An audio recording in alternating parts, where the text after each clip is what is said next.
বেদাতের একটা প্রকার হলো যেই বেদাতে আক্রান্ত হলে মানুষ গোমরা হয়, তবে বেঈমান হয় না, কাফের হয় না।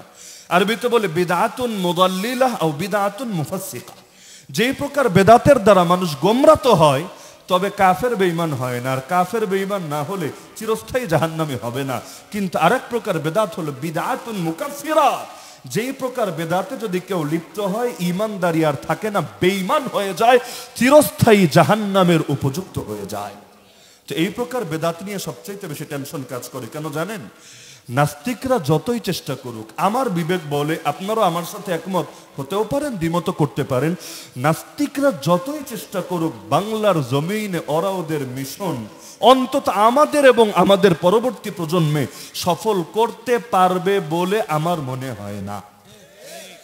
2013 কত আগ থেকে ওরা চেষ্টা করেছে গোটা জাতিকে নাস্তিকতার উপর উঠাতে, আজও পর্যন্ত পেরেছে? আরে পেরেছে? ওদের জনপ্রিয়তা কতটুকু এটা বুঝতে চাইলে ওদেরকে বলেন একটা মাহফিলের আয়োজন করতে।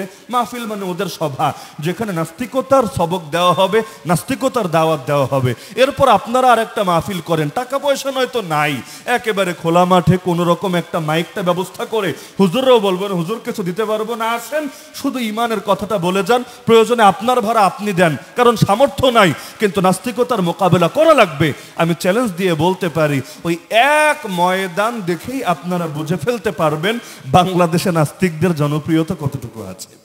বাস্তবতা হলো, যদি টিভি চ্যানেলগুলো না থাকতো আর পত্র পত্রিকাগুলো না থাকতো, ওদের কথা শোনার জন্য কুত্তাও বসে থাকতো না।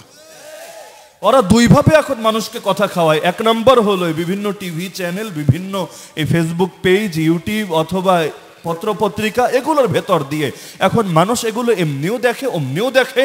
তো এখন দেখতে গিয়ে অনেক কথার ভিড়ে ওরা ওদের কথাটা দেয় ঢুকিয়ে। আর দুই নম্বর হলো, আমাদের ওয়াজ মাহফিলে এসে মাঝে মধ্যে চান্স নেওয়ার চেষ্টা করে। এখন এখানে দাঁড়িয়ে ডাইরেক্ট তো আর ইসলামের বিরুদ্ধে, নবীর বিরুদ্ধে বলতে পারে না, জানে জোতার বাড়ি একটা আর মাটিতে পড়বে না, এজন্য ঘুরিয়ে পেঁচিয়ে ইসলামের বিভিন্ন ফরজ বিধান নিয়ে টিটকারি মারার চেষ্টা করে, অথবা অনেক আলেমের শানে ব্যঙ্গ বিদ্রুপ করার চেষ্টা করে। দেখবেন কোথাও বক্তা নাম নিয়েছে মাওলানা মামুনুল হক সাহেবের, আর আরেক নেতার তেলে বেগুনে জ্বলে উঠেছে, এসে সবার সামনে, হাজার হাজার মানুষের সামনে এখানে এমন একটা ভাব করতে শুরু করেছে যেন বক্তা কবিরা গুনাহ করে ফেলেছে। এমনি এক লুচ্চা নেতার নাম নেক, সমস্যা নাই, কোনো ডাকাত খুনির নাম নেক, সমস্যা নাই, কোনো দুর্নীতিবাজের নামে সাফাই গাক, সমস্যা নাই, এমনকি কোনো চোর বাটপার ওর জন্য দোয়া করতে করতে একেবারে চোখ থেকে পানি না রক্ত ঝরাক, এতে সমস্যা নাই। কিন্তু একজন মাজলুম আলেমের নাম মুখে নিলে কিছু লোক তেলে বেগুনে জ্বলে উঠতে দেরি নাই। তো এরকম মাঝে মধ্যে ওরা চেষ্টা করে, দেখেন না, প্রধান অতিথিকে বসিয়ে রেখে, হুজুর 5টা মিনিট আমি কথা বলবো। আচ্ছা কি বলবা? এখন উঠে কেউ ভোট চাইবে, যদিও লিখে দেয়, বলে দেয় মাহফিলে রাজনৈতিক বয়ান চলবে না, রাজনৈতিক আলাপ চলবে না, ভালো কথা। তো ধর্মীয় সভায় রাজনৈতিক ভোটাভুটির কথা চলবে না, ধরলাম যুক্তিতে ঠিক আছে। তাহলে রাজনৈতিক কথা নিষিদ্ধ হলে তো সবার জন্যই হবে, হুজুরের জন্যও নিষিদ্ধ, খেজুরের জন্যও নিষিদ্ধ। এখন হুজুর বললে তো ঠিকই প্রতিবাদ করতে আসবে, আর খেজুররা মাইকে উঠে বলবে আমাকে ভোট দিতে হবে, তাহলে আমি এই করব সেই করব, হ্যাংকারেঙ্গা ত্যাংকারেঙ্গা, এটা আবার কোন ফাইজলামি? আরে অধিকার পেলে সবাই পাবে, না পেলে কেউ পাবে না। আর হুজুর বললে তো কোরআন হাদিস থেকে বলবে, যদি কোরআন হাদিসের বাইরে গিয়ে বলে সভাপতি তাকে ভুল ধরবে, অন্যান্য ওলামায়ে কেরাম তাকে চ্যালেঞ্জ করবে।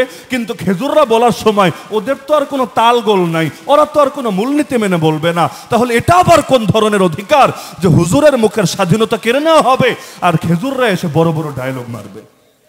তো মারতে মনে চাইলে আলাদা করে মারো, আলাদা সমাবেশের আয়োজন করো। বলবে না হুজুর সেখানে তো লোক আসবে না, পয়সা দিয়েও লোক আনা যায় না, এজন্য আপনাদেরকে ব্যবহার করে আমরা একটু পুঁজি করি আর কি। তো এভাবে ওরা ওদের কথাগুলো ছড়াতে চেষ্টা করে। তার মানে নিজস্বভাবে ওরা খুব বেশি আগাতে পারে নাই, পারছে না, পারবেও না ইনশাআল্লাহ। এই শাহজালালের বাংলাদেশে যত নয়া গৌর গোবিন্দ মাথা চারা দিয়ে উঠবে, উম্মত ওদের মাথাগুলোকে জায়গা মতো পৌঁছে দিতে ভুল করবে না। এবং আমি মনে করি এক্ষেত্রে সবার জায়গা দরকার। দ্বীনের কাজ করতে গেলে আবার বাতিলের সামনে নত হয়ে কেন করতে হবে? বাংলাদেশের মধ্যে যেই সমস্ত হোটেলে গরু বিক্রি করে না, এরা নিজেদেরকে যত বড় দ্বীনের খাদেম বলে প্রচার করুক, অন্যান্য লাইনে খেদমত করে, আমি মনে করি তারাও সাংস্কৃতিক যুদ্ধে পরাজিত হয়ে গেছে। বলবেন কিভাবে? গরুর গোশত বেচা কি ফরজ না ওয়াজিব না সুন্নতে মুআক্কাদা না মুস্তাহাব? আমি বলবো আরে স্বাভাবিকভাবে এটা ফরজ, ওয়াজিব, সুন্নতে মুআক্কাদা, মুস্তাহাব, ওই ক্যাটাগরিতে আমি ফেলবো না। কিন্তু যখন এক গরুকে কেন্দ্র করে ইসলামের উপর হামলা হবে, এক গরুকে কেন্দ্র করে মুসলমানদের পবিত্র বিধান নিয়ে টিটকারি চলবে, তখন গরুকে জিন্দা রাখা, গরুর গোশতকে বিক্রি করতে পারাকেও ইসলামের জন্য একটা সাহসী ভূমিকা বলে গণ্য করা হবে। তো সব জায়গায় নমনীয়তার সুযোগ নাই। আমি লিখে দিলাম নো বিফ, কি হবে? অন্য ধর্মের লোক কয়েকটা বেশি আসবে। কেন? ওরা না আসলে কি হবে? আমার রিজিক আল্লাহ যা লিখে রেখেছেন, আমাকে আকীদার কথা বলেন, আমার রিজিক আল্লাহ যা লিখে রেখেছেন তা অটো আসবে নাকি আসবে না? আরে একটা দানা বাকি থাকতে মালাকুল মাউতেরও ক্ষমতা নেই আমার জান কবজ করবে। আলা ওয়া ইন্না নাফসান লান তামুত হাত্তা তাস্তাকমিলা রিজকাহা। তো রিজিক যদি সুনির্ধারিত হয়, তাহলে বিধর্মী যাদের সংখ্যা গোটা দেশ মিলিয়ে নাকি আমাদের 10 ভাগের 1 ভাগও না, তাদের ভয়ে থরথর করে কেঁপে এত সুস্বাদু একটা জিনিসকে বয়কট করব কোন দুঃখে? এটাও তো একটা পরাজিত মানসিকতার লক্ষণ। রিজিক সুনির্ধারিত, সুতরাং আমরা মাথা নত করার কোনোই কারণ নাই, মাথা উঁচু করে বাঁচতে হবে। জিহাদ শব্দ বললে অনেকের গায়ে তেলে বেগুনে জ্বলে ওঠে না? অনেকে কষ্ট পায় নাকি পায় না? এখন ভাবলাম থাক, বাকি সব তো বলা যাচ্ছে, একটা কথা বলতে গিয়ে অযথা খেপানোর কি দরকার আছে? বাকি সব বলতে পারছি, বলি না, একটা বাদ দেই না। এটা যদি ভাবেন তাহলে লিখে রাখেন, আগামী দিনে আপনাকে ওরা পোষা কুত্তায় পরিণত করে ছাড়বে। বলবেন কিভাবে? আজকে জিহাদ নিয়ে ধরেছে, জিহাদ বাদ দিলেন, কালকে আরেকটা নিয়ে ধরবে, ওটা বাদ দিবেন, পরশু আরেকটা নিয়ে ধরবেন, ওটা বাদ দিবেন, খালি চিন্তা করবেন আরো তো বহুত কিছু আছে। আরে পাগল, তোমার মারে এসে হত্যা করে দিল, তুমি চিন্তা করলে বাপ তো আছে, আরে থাক না। এরপর বাপরে এসে হত্যা করলো, তুমি চিন্তা করলে ভাই বোন তো আছে, থাক না। এরপর বোনরা এসে হত্যা করলো, তুমি চিন্তা করলে আরে ভাই আছে, কাজিনরা আছে, চাচা আছে, ফুফু আছে, খালা আছে, থাক না। কিন্তু এভাবে মারতে মারতে এক সময় সবাইরা মারবে, তোমার আর কিছুই করার থাকবে না। তো ইসলামের ব্যাপারে আমরা কোনো কম্প্রোমাইজ করতে রাজি না। আমরা নামাজও ছাড়তে রাজি না, জিহাদও ছাড়তে রাজি না, আমরা ইলমও ছাড়তে রাজি না, আমরা খেলাফতও ছাড়তে রাজি না। যে আমানত আমাদেরকে আল্লাহ দিয়েছেন, যে আমানত আমাদেরকে মুহাম্মদুর রাসূলুল্লাহ সাল্লাল্লাহু আলাইহি ওয়াসাল্লাম দিয়েছেন, সে আমানতকে বাতিলের কথার কারণে ছাড়বো কোন দুঃখে? এই বাংলার জমিনে বাতিল পন্থীরা যদি বাতিল কথা বলতে ভয় না করে, হকপন্থীরা হক কথা বলতে ভয় করবে কোন যুক্তিতে?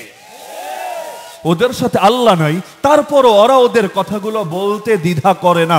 সবাই সব বলে, নাস্তিক তার নাস্তিকতার কথা বলে, সেকুলার তার সেকুলারিজমের কথা বলে, নারীবাদী তার নারীবাদের কথা বলে, গণতান্ত্রিক তার গণতন্ত্রের কথা বলে, পুঁজিবাদী তার পুঁজিবাদের কথা বলে, কাদিয়ানি তার কাদিয়ানিয়তের কথা বলে, হিন্দুত্ববাদী তার হিন্দুত্ববাদের কথা বলে।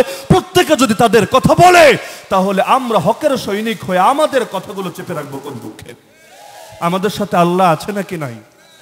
যার সাথে আল্লাহ আছে তার দুনিয়ার কারো দরকার আছে? হাসবুনাল্লাহু ওয়া নি'মাল ওয়াকিল, নি'মাল মাওলা ওয়া নি'মান নাসির। তো কে আমাদের সাথে, কে আমাদের সাথে না? আরে এগুলো দেখে কি হবে? যার সাথে আল্লাহ আছে তার আর দুনিয়ার কাউকে লাগে না।